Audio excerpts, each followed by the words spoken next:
Hey, what's going on, everyone? Henry Kaminski here from uniquedesigns.net, and today I want to continue our building blocks of branding series, and today I want to talk about visual identity.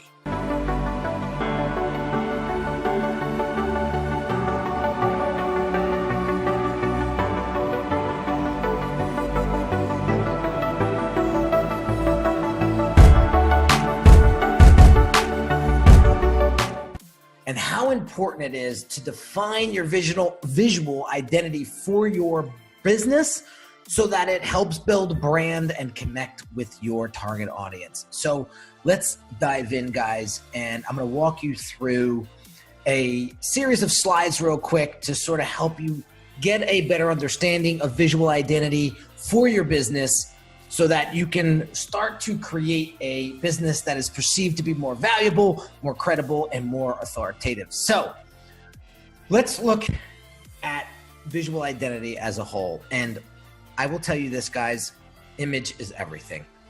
We are hardwired to judge books by their cover.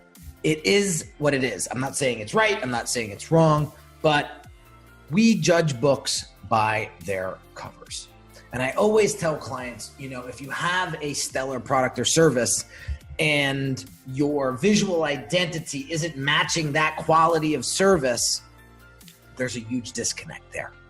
And every time I go to a lackluster looking website or a funnel page, I question immediately the quality of that product or service.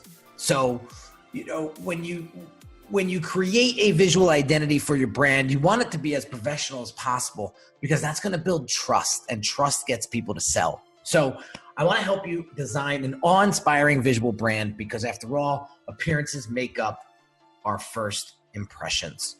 So I want you to pick a shade that matches your identity. Now, if you just went to Google and typed in color personality charts or color psychology charts, you're going to find a tremendous amount of information and some really cool illustrations of what certain colors represent subconsciously and consciously. So I want you to pick a shade that matches the values and the beliefs that your business stands for. All right. And then the next thing I want you to do is look into the typography. What does the typography say about your brand?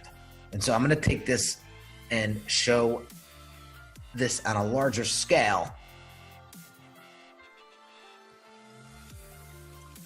so you guys could get a better understanding of how important font selection is. So I love going to Pinterest. Pinterest is a great place for me to go. I'm a creative. I'm a visual person, so just Pinterest has a tremendous amount of value there for me. And so I found this mood board, if you will, for different types of fonts.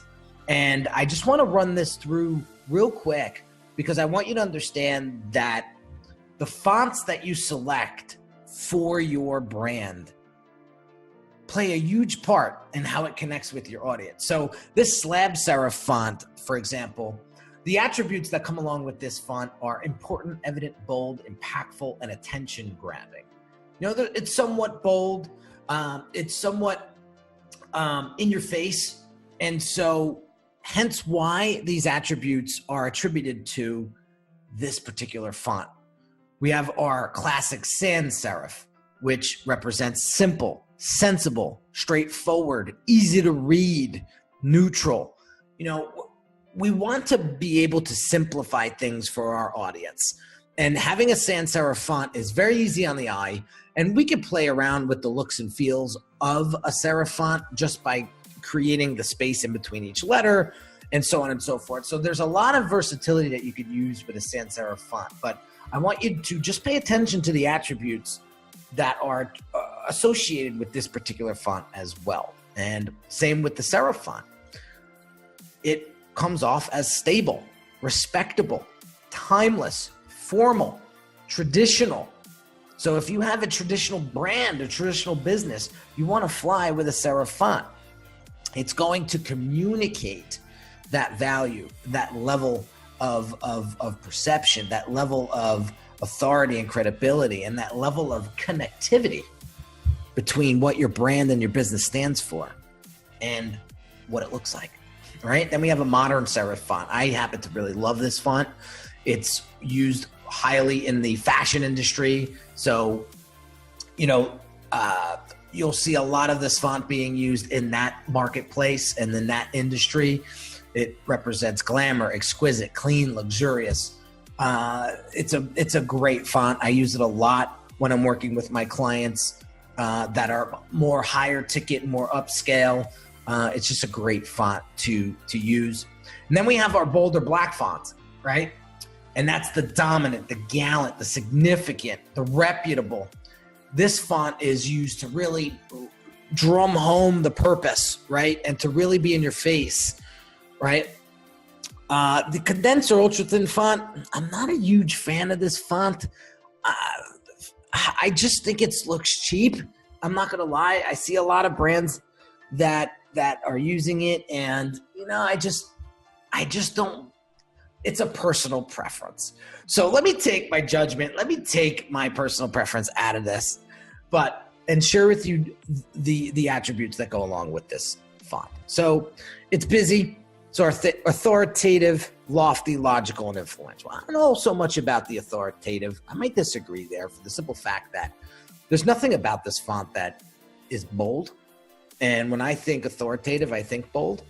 And that's just me. But those are the attributes that go with the ultra thin font. And then we have our italic font, pretty standard. It represents distinctness, motion, decorative, gesture, colloquial, right? We have our modern sans serif font. You can get very creative with this font. It's forward thinking, it's innovative, it's unconventional, corporate, unique, legible. It's very clean, has very clean and soft lines. And so if you're coming across, if you have a feminine brand, this would be a great, great font to play with. Then you have your display font. It's got a little bit more of a character to it. It's prominent, it's quirky, it's friendly, it's eccentric. If your target audience is children, and you're in the toy market or somewhere along those lines, this is a great font. The rounded and bubble font, same thing. Very jovial, funny, sociable, welcoming, exciting. It's got this bold edge to it, which is fun because it really, really stands out nicely. You have your monospaced font. It's techie, it's code-based, sophisticated, it's exceptional, it's edged. Very clean font to use if you want to go with a real simplistic look and feel. And then we have our decorative font. And there's many different types of decorative fonts. But this one here, this one's a little bit outrageous. But it's if you have a casual brand, it's cool, unique, it's high-spirited, it's embellished, right? There's some oomph to this. There's some character to this. So if you're going that route, a decorative font is definitely the way to go. Then you have your script font. This is a little bit on the bolder side. There's thousands of different script fonts, but these fonts are used more for the feminine brands, more personal brands. You'll see a lot of personal brands using their signature, right, as their logo. Gary Vaynerchuk, I know Tyler Harris uses it. It's a bit fancy, it's elegant, it's pretty. Then you have your grunge fonts, which tend to lean towards the mysterious, the twisted, the jittery, the cryptic, the abstract look. This particular grunge font is very, very popular, specifically in the skateboarding niche. That's a multi-billion-dollar industry, and you'll see a lot of grunge fonts there. So if you're out there doing the outdoorsy stuff, this is a great font to consider. You have your geometric fonts, which are candid, trendy, bold, oblique, sharp. And I don't know if I agree with the bold so much, but definitely trendy. You can make some really cool, trendy logos out of this font. And then you have your vintage font. And it's old school. It's retro. It's solemn. It's got a style to it. And there is remarkability to these fonts. And again, there's many different types of vintage fonts, but this one here is definitely one that is used often and could fit really, really well with a brand that wants to take the vintage look, right? So that is some typography. And so let's get back into the slide deck and go over some logo types. So there's tons of types, there's tons of logos, different types of logos that you could play with. So I want to share with you a few different types of logos here to get your brain thinking of what logo would best fit for my business, right? So we have our wordmark logo, and this is a dialect. It's text only typography, and it's used for, look at these reputable brands: Android, Chanel, Facebook, Google, Pandora, Gucci, Disney, FedEx. You know, these are all truly reputable and successful brands. And look how simple it is, you know, by a simple word mark, right?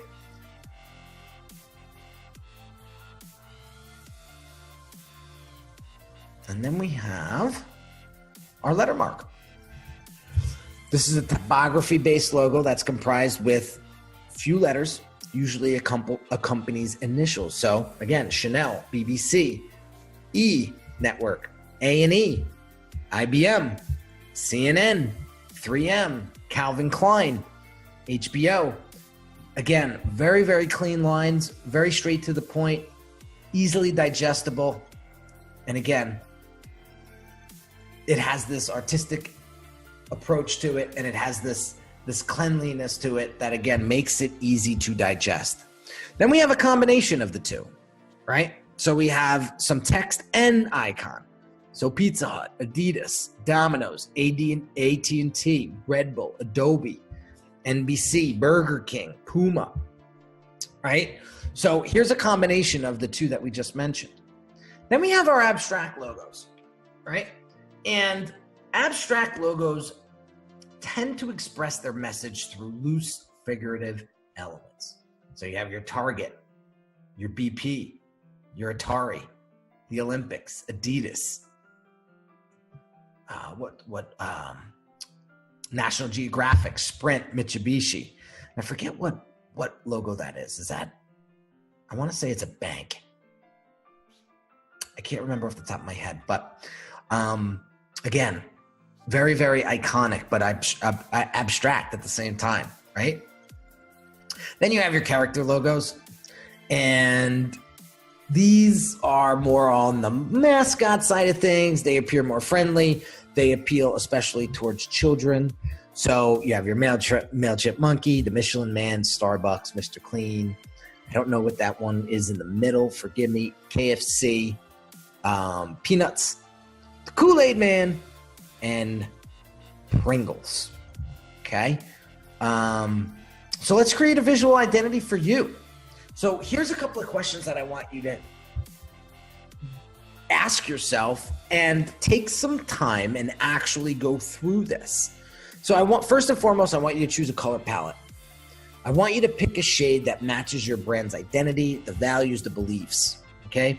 I want you to choose a typography, and I want you to select 2 complementary fonts that represent your brand, right? So I gave you the mood board for the typography, the different types of typography. So use that board and come up with 2 complementary fonts that are going to, one should be bold and one should be for subtext, right? And then once you pick those 2 typefaces, that's what you want to use full on out on every piece of marketing and branding that you put out.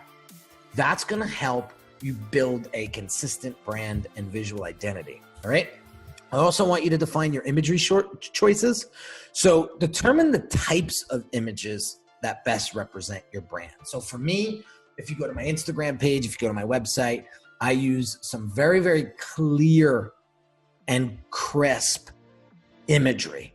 And the imagery is almost always impactful. If it doesn't have an impact to it, I probably won't be using, right? You also want to make sure that you don't use anything that's trademark or copyrighted, obviously, but imagery choices are key because that's going to evoke the feeling inside of your marketing, inside of the brand's identity. And that's what the audience is going to connect with, right? Okay. And then I want you to take a peek at your logo. And I want you to consider, is your logo up to date? Is your logo trending? Is it timeless? Do you have to constantly redo it, right?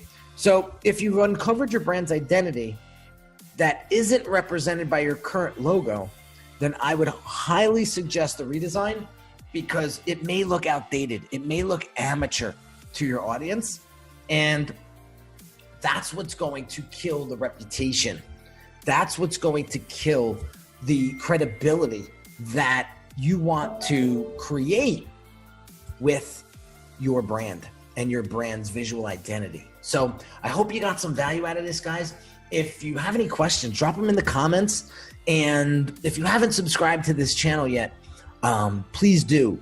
And I will be continuously providing you as much content as possible to help you develop a more valuable looking brand, a brand that helps you connect more intimately with your target audience. Because eventually what happens is when you get the right message in front of the right clients and you start attracting the right people with your brand's visual and verbal identities, that's when you're going to start to see a huge increase in profits, revenue, connectivity, engagement. Everything starts to elevate and go up. So hope you got some value out of this again, guys, and I will catch you on the next video.